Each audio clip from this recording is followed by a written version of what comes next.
क्या आपने कभी किसी ऐसे इंसान के बारे में सुना है जो बचपन से लेकर जवानी तक सिर्फ दाढ़ ही दाढ़ देखता रहा हो? क्या आप सोच सकते हैं कि एक आदमी अपनी जिंदगी में इतना कुछ सहने के बाद भी जिंदा कैसे रह सकता है?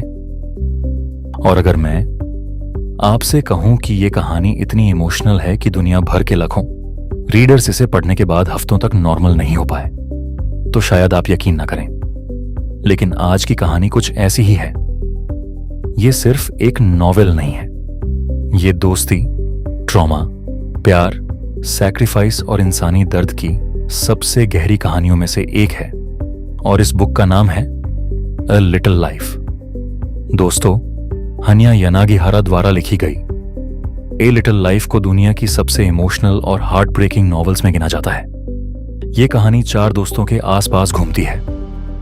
जूड सेंट फ्रांसिस, विलियम रागनारसन, जेबी मैरियन, मेल्कम इरविन। शुरुआत में सब कुछ एक नॉर्मल फ्रेंडशिप स्टोरी लगता है। 4 दोस्त, 4 सपने, एक नई जिंदगी। लेकिन धीरे धीरे हमें पता चलता है कि इनमें से एक दोस्त अपने अंदर ऐसा अंधेरा छुपाए बैठा है जिसका अंदाजा किसी को नहीं है, और उस दोस्त का नाम है जूड। चैप्टर 1, 4 दोस्त, न्यूयॉर्क सिटी। एक ऐसा शहर जहां हर रोज लाखों लोग अपने सपने लेकर आते हैं। इसी शहर में 4 जवान दोस्त अपनी जिंदगी की शुरुआत कर रहे होते हैं। जेबी एक टैलेंटेड आर्टिस्ट है, मेल्कम एक आर्किटेक्ट है, विलियम एक्टर बनना चाहता है, और जूड एक ब्रिलियंट लॉयर बने की राह पर है। बाहर से देखो तो सब कुछ परफेक्ट लगता है, लेकिन एक चीज सबको कंफ्यूज करती है।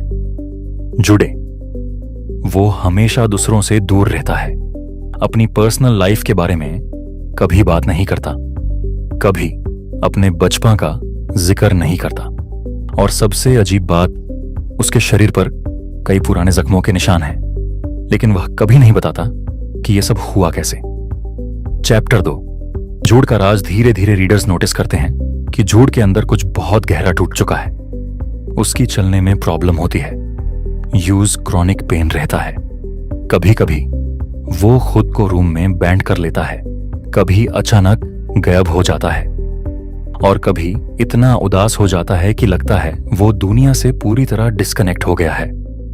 उसके दोस्त यूज समझने की कोशिश करते हैं, लेकिन जूड के आसपास एक दीवार बनी हुई है, एक ऐसी दीवार जिसे तोड़ना बहुत मुश्किल है। चैप्टर 3, दोस्ती की ताकत। समय बीता है, सब अपने करियर में सक्सेसफुल होने लगते हैं, लेकिन एक चीज नहीं बदलती, उनकी दोस्ती, खासकर विलियम और जूड की। विलियम धीरे धीरे समझने लगता है कि जूड को सिर्फ एक दोस्त नहीं, एक सहारे की जरूरत है। विलियम कभी जूड को फोर्स नहीं करता, कभी उसे क्वेश्चंस नहीं पूछता, वो सिर्फ उसके साथ रहता है। और कई बार जिंदगी में किसी इंसान को बस इतना ही चाहिए होता है, कोई जो उसे समझने की कोशिश करे, कोई जो बिना जज किए उसके साथ खड़ा रहे। यहीं पर यह बुक एक बहुत बड़ा लेसन देती है।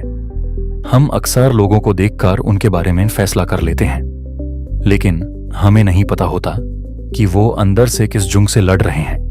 कई लोग मुस्कुरा रहे होते हैं, लेकिन अंदर से टूट चुके होते हैं। कई लोग सक्सेसफुल दिखते हैं, लेकिन रात को अकेला रो रहे होते हैं, और जूड उन्हीं लोगों की रिप्रेजेंटेशन है। चैप्टर 4, बचपन का अंधेरा। अब कहानी का सबसे पेनफुल हिस्सा शुरू होता है। एक दिन रीडर्स को जूड के पास्ट की पहली झलक मिलती है, और यहां इनसे समझ आता है कि वो इतना चुप क्यों रहता है। जूड का बचपन नॉर्मल नहीं था, उसके माँ बाप का कोई पता नहीं, उसकी परवरिश एक मॉनेस्ट्री में हुई।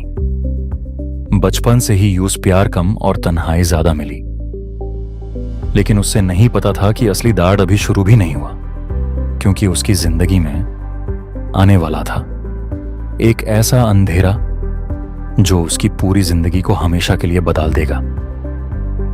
एक छोटा सा बच्चा जो सिर्फ प्यार चाहता था, लेकिन दुनिया ने उस प्यार के बदले दाढ़ दिया। और ये तो सिर्फ शुरुआत थी। अगले पार्ट में हम देखेंगे कि कैसे जूडे की जिंदगी में ऐसे लोग आए जिन्होंने उसकी रूह तक को जख्मी कर दिया, और कैसे उन घावों का असर उसकी पूरी जिंदगी पर पड़ा। पार्ट 2, जब बचपन नरक बन गया। हर इंसान की जिंदगी में कुछ यादें होती हैं। कुछ यादें हमें मुस्कुराना सिखाती हैं और कुछ यादें हमें जिंदगी भर रुलाती रहती हैं। लेकिन सोचो, अगर तुम्हारी पूरी बचपन की हर याद ही दर्द से भरी हो, तो क्या तुम कभी नॉर्मल जिंदगी जी पाओगे? क्या तुम कभी खुद से प्यार कर पाओगे, या फिर तुम जिंदगी भर अपने ही जख्मों के कैदी बनकर रह जाओगे? आज हम जुड़े की कहानी के उस हिस्सा में जा रहे हैं जहां से उसकी बर्बादी की शुरुआत हुई। चैप्टर 1। अकेला बाचा मोनास्ट्री में रहने वाला जूडी एक बहुत शांत बच्चा था। वो दूसरे बच्चों की तरह शरारती नहीं था, न ही उसकी कोई खास डिमांड थी। उसकी एक ही ख्वाहिश थी कि कोई उसे प्यार करे, कोई उसे अपना समझे, कोई उसे ये महसूस कराए कि वो इंपॉर्टेंट है। लेकिन बचपन में जिस चीज की सबसे ज्यादा जरूरत होती है, वही चीज जूड को कभी नहीं मिली। प्यार, सिक्योरिटी, एक्सेप्टेंस। और जब एक बच्चा इन सब चीजों के बिना बड़ा होता है तो उसके अंदर एक खालीपन पैदा हो जाता है। एक ऐसा खालीपन जो पूरी जिंदगी उसका पीछा करता है। Chapter 2 brother लुके। जूड की जिंदगी में एक आदमी आता है, नाम था ब्रदर लुके। शुरुआत में जूड को लगता है कि फाइनली कोई उसकी परवाह करता है। कोई है जो यूज देख रहा है, कोई है जो उसकी मदद करना चाहता है।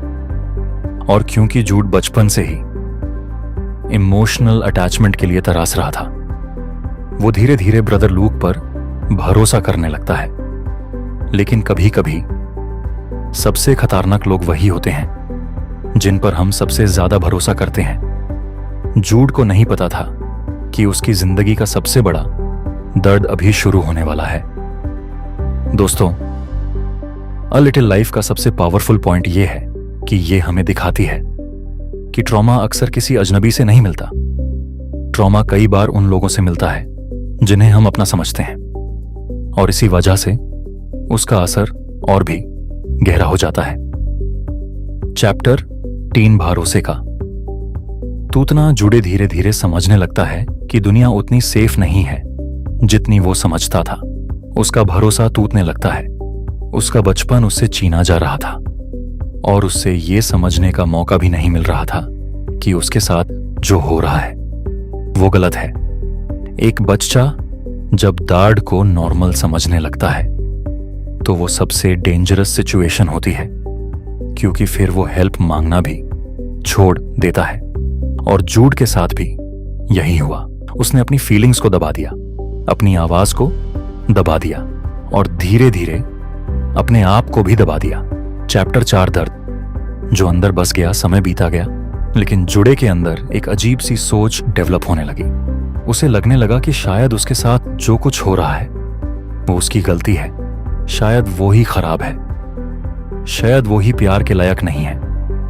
और यही ट्रॉमा का सबसे डेंजरस इफेक्ट होता है। ट्रॉमा सिर्फ जख्म नहीं देता, वो इंसान की आइडेंटिटी बदल देता है। वो उसे ये बिलीव करा देता है कि वो खुद ही प्रॉब्लम है। जूडे के साथ भी यही हुआ। उसने दुनिया को ब्लेम करना बैंड कर दिया। उसने खुद को ब्लेम करना शुरू कर दिया और ये सेल्फ ब्लेम उसकी पूरी जिंदगी का हिस्सा बन गया। कितनी अजीब बात है, कई बार जो लोग सबसे ज्यादा सफर करते हैं वही लोग सबसे ज्यादा खुद को दोष देते हैं, जबकि असल में उनकी कोई गलती होती ही नहीं। चैप्टर 5। एक टूटी हुई रूह अब जुड़े सिर्फ एक बच्चा नहीं रहा था, वो एक ऐसा इंसान बन रहा था जो अंदर से टूट चुका था लेकिन बाहर से सब नॉर्मल दिखाता था। और इसी वजह से कोई उसका दर्द समझ नहीं पा रहा था, क्योंकि दुनिया अक्सर वही दर्द देखती है जो दिखाई देता है। जो अंदर छुपा होता है उसे देखना बहुत मुश्किल होता है। जूडे ने सीख लिया था कैसे मुस्कुराना है, कैसे चुप रहना है, कैसे अपने इमोशंस को लॉक करना है और कैसे हर दिन सरवाइव करना है। लेकिन सरवाइव करना और जीना दोनों अलग चीजें होती हैं, और जुड सिर्फ सरवाइव कर रहा था, जे नहीं रहा था। चैप्टर 6 पहला मनोवैज्ञानिक घाव। आज अगर हम जूड को साइकोलॉजिकल एंगल से देखें तो एक चीज साफ नजर आती है, उसका सेल्फ वर्थ ऑलमोस्ट खत्म हो चुका था। यूज लगता था कि वो किसी के प्यार के लायक नहीं है, यूज लगता था कि उसकी कोई वैल्यू नहीं है, और यूज लगता था कि अगर लोग उसके बारे में सच जान गए तो वो उसे छोड़ देंगे। इसी वजह से वो लोगों को अपने करीब आने से रोकता था।